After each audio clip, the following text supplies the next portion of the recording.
All right, as far as the active watches are concerned, we do have a tornado watch that's in effect to our north. We will not likely see a watch for us issued. However, we are under currently a flash flood watch, and that could be just as dangerous. Flash flooding, and that will be a concern during the overnight period. The line has been very active with severe storms all along, basically from almost St. Louis down south Jackson and even into parts of north and central Louisiana.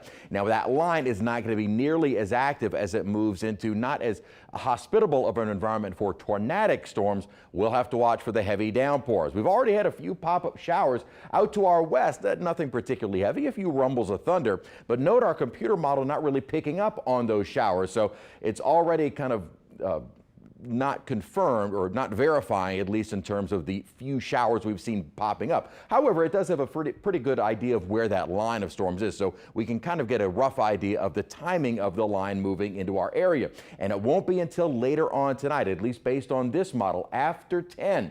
So this will all be rolling in when most of us have gone to bed. Again, it does look like the severe risk is relatively low.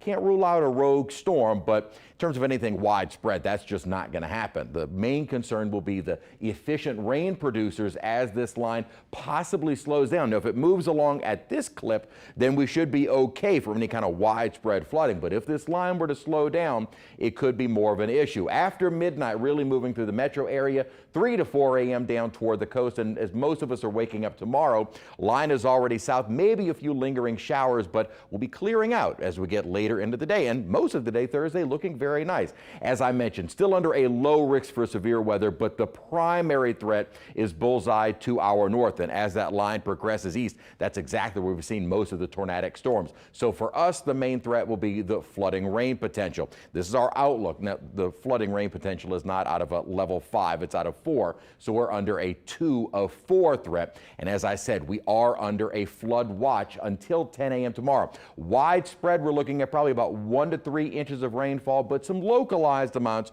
could exceed 4 inches of rainfall. Certainly anything more than that would lead to flooding in a very short period of time. But overall, not expecting but maybe an inch or 2 of rainfall. And localized areas could easily see maybe a little bit more than that. 82 degrees was our high today. Didn't see much in the way of rainfall, so we got warm and actually a lot of sunshine looking out toward downtown right now. And the current temperature is 78. High humidity, that's the fuel for these showers as temperatures are in the upper 70s, low 80s outside right now, and actually warming us up allowed for a little bit more instability, which is why we have those pop-up showers to our west. Dew points upper 60s and 70s, and it has been windy, and the winds will stay on the higher side through the overnight period. As I said, the main threat is to our north because the main energy where you see most of the wind shear, where you get this directional change with height, that's been north of us. So we are, again, not really at much of a risk for the tornadic or even severe thunderstorms per se. That's going to be more so to our west and north.